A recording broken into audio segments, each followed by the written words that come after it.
Bismillahirrahmanirrahim, nahmaduhu wa nusalli ala rasulil karim, amma ba'd. Estávamos na parte em que o profeta de Allah sallallahu alaihi wasallam está a sair de Medina Munawwara rumo a Makkah Mukarrama para a sua conquista no ano 8. E nesta saída há um episódio que é digno de ser registado, que é o episódio de Hatib bin Abi Balta', que era um sahabi, um companheiro. A sua história é mencionada em praticamente todos os livros da Hadith e contém informação sensível e importante para a vida das pessoas. Hatib era um sahabi que esteve presente em Badr e também esteve presente no pacto em Hudaybiyah, portanto esteve presente nos dois grandes grupos de companheiros a quem o Alcorão e a Sunna privilegiam. E ele, após este evento que vai acontecer agora, também vai ser enviado pelo profeta de Allah sallallahu alaihi wasallam para entregar uma carta ao rei do Egito, mostrando a confiança que o profeta sallallahu alaihi wasallam depositou nele. Ele era um maula. Maula significa um escravo que tinha sido libertado, vinha do Iêmen e era uma pessoa que não tinha família. Quando após ter-se convertido, mudou-se para Medina e uma parte da sua família ficou em Meca, apesar de não serem de família de elite, eles eram pessoas consideradas imigrantes e pobres. Ele, na realidade, o que tinha acontecido é que ele escreve, quando sabe que os muçulmanos já estão a sair para Makkah Mukarrama, ele escreve uma carta aos líderes quraishitas, avisando-os que o exército muçulmano está a caminho de Meca e até diz que é um exército muito grande e vai a uma velocidade muito grande. E ele até escreve que Muhammad sallallahu alaihi wasallam é verdadeiro e vai ganhar, nem que fosse sozinho. Isto mostra que ele era muçulmano, ele confiava no Islão, ele realmente estava convicto que o Islão iria vencer e que Muhammad era verdadeiro. Simplesmente ele manda esta carta para os líderes quraishitas. Ele encontra uma senhora que está a sair de Medina Munawwara, uma senhora também que era ela própria uma ex-escrava dos Hashimitas, e paga-a e diz para levar esta carta discretamente até Makkah Mukarrama. Ela, naturalmente, que esconde esta carta dentro dos cabelos, das tranças, e sai sem ninguém saber. O profeta de Allah, sallallahu alaihi wasallam, recebe esta informação através de Jibrail, anjo Gabriel, e envia Zubair, Ali e Miqdad, 3 dos seus discípulos, para um local chamado Khakh, que era uma espécie de um jardim que ficava perto entre Meca e Medina Munawwara, mais ou menos entre 12 milhas da época da cidade de Medina Munawwara. E ele diz que, olha, vão para lá e há de haver uma mulher que está a andar de camelo, travam e recebam esta carta de volta. Eles foram a cavalo e, ao chegar perto dessa senhora, pediram que lhe entregasse a carta. Ela, numa primeira fase, recusa, mas os discípulos, confiando plenamente no profeta de Allah sallallahu alaihi wasallam, dizem que é impossível o profeta estar a mentir e é impossível ter recebido informação errada. Portanto, ou você entrega a carta ou nós vamos despi-la toda.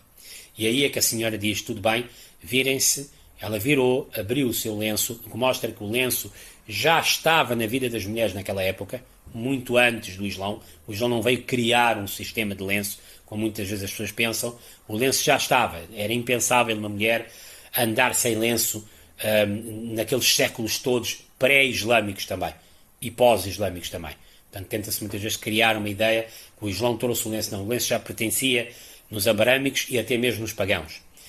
E as mulheres não mostravam o seu cabelo a ninguém. Portanto, isto era uma coisa natural, que hoje em dia já não existe. E então ela abre o seu lenço, tira e manda eles virarem a cara, tira a carta e entrega a carta. Eles naturalmente escoltam ela para o profeta de Allah, sallallahu alaihi wasallam, que lê a carta Dizem que provavelmente esta senhora foi dispensada, porque, ela, coitada, não sabia o que é que ela trazia, ela só levou uma carta em troca de dinheiro, e mandou chamar Hatib para pedir realmente explicações. Isto mostra uma coisa curiosa, não é curiosa, mas é mais uma vez pedagógica, que o profeta de Allah, sallallahu alaihi wasallam, ao receber a informação, e a informação credível, diretamente de Deus, através de Gabriel, mesmo assim não apressou-se em culpar Hatib ou em chamar Hatib. Não, pelo contrário, apressou-se primeiro em mandar vir a prova.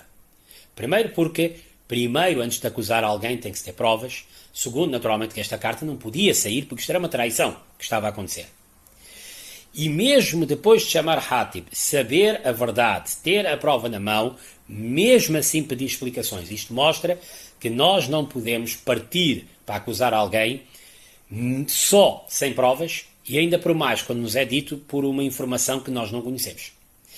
Hatib explicou ao profeta de Allah, sallallahu alaihi wasallam, ele diz, quando conta a história em Muslim, no livro Muslim, que ao profeta de Allah, sallallahu alaihi wasallam, não se apressa em julgar a minha intenção. Deixa-me explicar a minha intenção.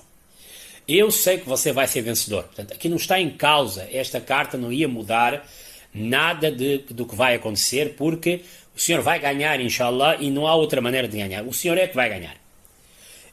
Mas o meu problema é que eu era uma pessoa que tinha ligações com os Quraishitas. Dizem que ele foi um aliado no passado, antes de ter tido acontecer uma série de problemas. Apesar de eu ser aliado, mas eu não tinha relacionamento no sentido da minha família está sozinha em Makkah Mukarramah. E ele diz que todas as pessoas que estão em Makkah têm família em Medina. Mas a minha família, primeiro, não tem ninguém em Medina Munawwara que os vai proteger, porque ele estava convencido que agora vão entrar em Makkah Mukarramah e tal como qualquer conquista, normalmente quando se conquista uma cidade grande, naturalmente há muita gente que morre com isso. Então ele está a pensar que vai acontecer isso. Ele não sabe que a conquista de Makkah será não só um grande alto e um grande highlight da vitória dos muçulmanos, mas também vai ser uma lição que o profeta vai dar de como se deve conquistar e ganhar sem criar e humilhar e sem criar destruição. Ele não sabia disso. Então ele diz, eu realmente fiquei com medo que a minha família lá está sozinha. Não tem ninguém aqui em Medina Munawwara que os vai proteger, tirando eu. E lá, realmente, ninguém vai proteger a eles porque eles não têm muitas ligações com os Quraishitas. Então, o que eu pensei é que, ao fazer essa carta, os Quraishitas iriam ficar contentes comigo, iriam ter tempo para prepararem-se, ou pelo menos para fugir, e teriam consideração pela minha família, então pode ser que eles iriam ajudar a minha família. Isto foi essa a razão que eu fiz, não foi por outra razão, não foi para atacar o Islão ou para trair o Islão ou tudo mais. Dizem que quando Umar radiallahu anhu, quando vê essa situação de Hatib, à primeira vez ele até diz que a Rasulullah sallallahu alaihi wasallam, este homem traiu-nos a nós, logo ele é um kafir, ele é um descrente completo, não é bem um descrente, ele é um traidor, deixa-me matá-lo. Mas depois, quando ele ouve esta explicação, o profeta de Allah sallallahu alaihi wasallam diz que Hatib falou a verdade. Portanto, ele não mentiu, realmente é por isso que ele ajudou. Ele quis facilitar a vida da sua família, não foi por nos atacar a nós. Mesmo assim, Sayyidina Umar à segunda diz, mesmo assim ele é traidor. Pode não ser um kafir, pode não ser um descrente, pode não ter abandonado a religião, porque é considerado um dos piores 7 pecados capitais de um homem ou de uma mulher, é trair a sua nação. Fugir da batalha, trair a sua nação. Mas tudo bem, ele não traiu a nação, mas ele traiu a nós. Portanto, para todos os efeitos, ele mandou uma carta para os inimigos. E o profeta de Allah sallallahu alaihi wasallam disse que não, Omar, na realidade, ele é um Badri. Ele esteve em Badr. E Allah já disse que esses que estiveram em Badr, eles podem fazer o que eles quiserem, porque eu já os perdoei. Naturalmente, ficando dentro do Islão. Graças a Allah ficaram todos. Portanto, este homem está perdoado, pode ir embora. E Omar radiallahu ta'ala, quando viu isso, chorou, porque realmente percebeu que, não só por causa dos Badrs, por causa do Badr, mas também pode ter realmente chorado porque percebeu que, na realidade, este homem estaria inocente. E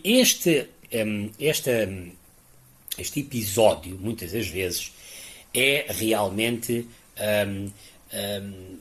utilizado muito pelos radicais quando dizem que quem realmente trair pode morrer e é para morrer e tudo mais. E depois chegou a um cúmulo dos cúmulos em que eles dizem que quem não concordar connosco a gente pode matar.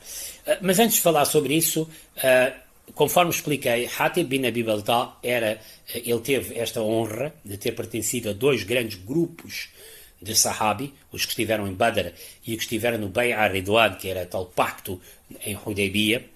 Dizem que ele morreu no ano 30, portanto ele vai morrer daqui a mais 22 anos, e ele teve um descendente 180 anos mais tarde, um homem chamado Ziyad Ashbatun, que seria um dos alunos de Imam Malik, rahimahumullah, e um dos responsáveis de levar a escola de pensamento malikita para o norte da África, para toda a zona do Maghreb.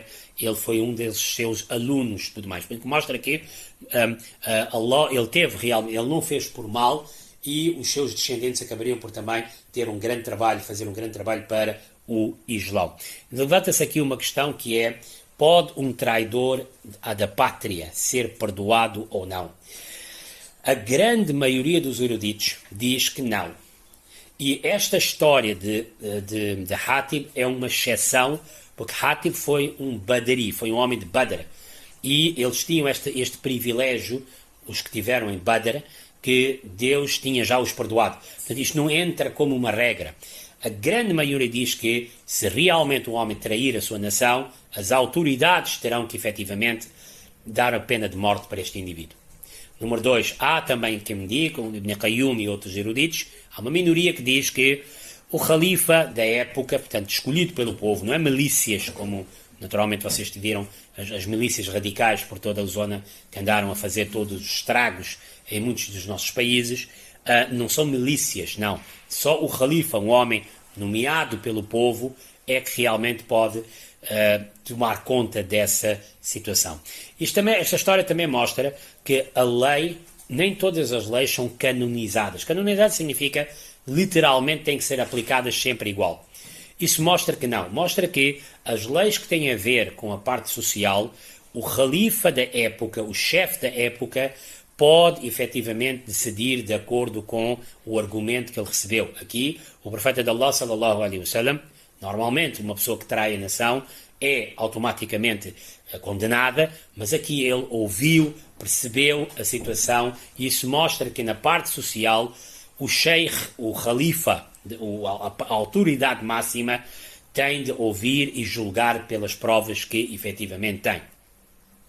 Depois há um tema que é também muito controverso, que é se houver um muçulmano que trair um país islâmico, o que é que se faz com este indivíduo? Número 1, há quem diga que um muçulmano que ajuda outros a matarem muçulmanos, este indivíduo é considerado um kafir. Kafir significa perdeu a religião. Normalmente kafir, linguisticamente kafir significa ingrato. Depois, na gíria normal, kafir chama-se àquela pessoa que efetivamente não acredita em Deus. Mas na teologia, kafir é aquele indivíduo que cometeu um acto tão grave que por essa razão deixou de ser muçulmano. Daqui, a mesma palavra é aplicada de 3 maneiras diferentes. Aqui nós conhecemos kafir é aquele indivíduo que, por ter cometido uma ação tão grande e tão má, como por exemplo, rejeitou o Alcorão, ou rejeitou o profeta como último mensageiro, ou realmente, portanto, que fez algo que lhe retirou do Islão. Este indivíduo é um kafir. Sim, na gíria normal, toda pessoa que não acredita em Deus a gente chama kafir, mas isso é na gíria normal a terminologia. Aqui estamos a falar que este homem que era muçulmano, mas ajudou outros para matar os seus irmãos, e principalmente irmãos inocentes, este indivíduo é um kafir. Quem era a favor disto eram indivíduos do Najd, que era naquela zona do que hoje é a Arábia Saudita, e um dos seus primeiros homens a começar com esta metodologia era Abdul Wahhab, daí vem os Wahhabitas, que ele realmente, como esteve durante a guerra, na Primeira Guerra Mundial contra os otomanos, ele declarou que quem ajudasse os turcos era kafir, e quem ficasse do lado deles, dos árabes, é que realmente seria considerado muçulmano. E eles usam o versículo da Sura Maida, que é o Sura capítulo número 5, e versículo número 51, onde realmente Allah diz: quem ajudar os outros, realmente será considerado como eles. Outro indivíduo que também falou sobre isso era Ahmad Shakir, que era um sheikh da época, quando os britânicos também ocuparam o Egito. Ele também realmente deu essa fatwa. Mas tenham atenção que muitas vezes essas fatwas são dadas em tempos de guerra, e em tempos de guerra, naturalmente, que os pareceres jurídicos normalmente são rígidos. O que não se pode fazer é pegar nesses fatwas e pareceres jurídicos de tempos específicos e aplicar a toda a hora. Não está efetivamente correto. Há outro grupo que também diz que se ele realmente fizer espionagem ou realmente ajudar as pessoas, o inimigo, para matar muçulmanos, para matar gente inocente, é considerado um kafir. Mas se ele realmente, imagina só, deu de comer, logística, mas não envolveu-se nas outras situações, será considerado um pecador. E quem falou sobre isso também eram outros sheikhs salafitas. Este Abdul Wahab também era salafita, não é salafita, mas os salafitas também seguem ele. Também os líderes do salafismo, Bin Baz, o Thaymin também, eles eram a favor disso. Ibn Taymiyyah, rahimahumullah, ele disse um bocadinho mais longe, que era: se um homem ajudar por razões pessoais, ou seja, uma pessoa está a ajudar o inimigo porque precisa de ganhar dinheiro, precisa de comer e tudo mais, será considerado um pecador. Caso contrário, se ele fizer por ódio ao grupo que ele está a ajudar, nomeadamente ao grupo, ao país muçulmano, ele está a fazer realmente por anti-islamismo, ele também será considerado um kafir. E por essa razão vocês veem que os grupos radicais que se espalharam por este mundo fora, as milícias, e fizeram todas essas maldades que fizeram pelo mundo fora, e vocês sabem, esses indivíduos gostam muito desses pareceres jurídicos, porque eles depois o que é que fazem? Dizem que, já viram? Quem não acreditar em nós podemos matar. Portanto, isso é radicalismo. Esses ulamás que falaram sobre essa situação atrás, falaram em situações de iminente guerra, e então eles precisavam, de uma certa maneira, pôr todo o mundo a trabalhar. E normalmente, numa situação de guerra, todo o mundo tem que ir para a guerra. Mas essas milícias, o que é que fazem? Como são pessoas que realmente não leem, não estudam, não têm acompanhamento académico, pegaram nesses pareceres todos e começaram a dizer que, pronto, quem não acreditar o que eu digo não é muçulmano, logo eu posso efetivamente matar. Que Allah os perdoa, que Allah nos perdoa a nós. Isto realmente é mais prejudicial, milícias dessas, que distorcem o Islão para o seu próprio proveito, do que efetivamente uma invasão de uma força de fora. Mas o certo é que isto foi o que aconteceu, e eles usam muito realmente essa história, dizendo: já viu, Omar queria realmente cortar a cabeça. Mas aqui estamos a falar de uma traição à nação. Eles, infelizmente, esses grupos radicais, o que fazem é qualquer coisa que as pessoas fazem contra eles, eles utilizam logo isso. E como sabem, eles não têm autoridade para fazer isso, não são académicos para fazer isso, não têm autoridade local para fazer isso, nem têm qualquer tipo de direito de tomar a força de um ser humano ou para tomar a vida de um ser humano. Isto pertence somente a Deus e pertence naturalmente a quem de autoridade soberana pelo povo, algo que efetivamente eles não têm. Que Allah nos perdoa a todos nós, a eles e a nós e a todos realmente, e que nos faça guiar pelo bom caminho. Para a semana iremos continuar a história que vamos relatar o que é que aconteceu no caminho entre Medina Munawwara até Makkah Mukarrama, e como é que foi a entrada triunfal, e como é que o profeta sallallahu alaihi wasallam tratou aquele povo de Makkah que ele tinha expulso e que durante tantos anos, 7 anos e mais uns tantos 10 anos antes, os torturou, os fez tanto mal, os matou, criou tantas guerras e tantos boicotes. Como é que ele vai tratá-los? Para a semana, inshallah, falamos sobre isso. Sallallahu ta'ala sayyidina Muhammad wa ala alihi wa sahbihi ajma'in.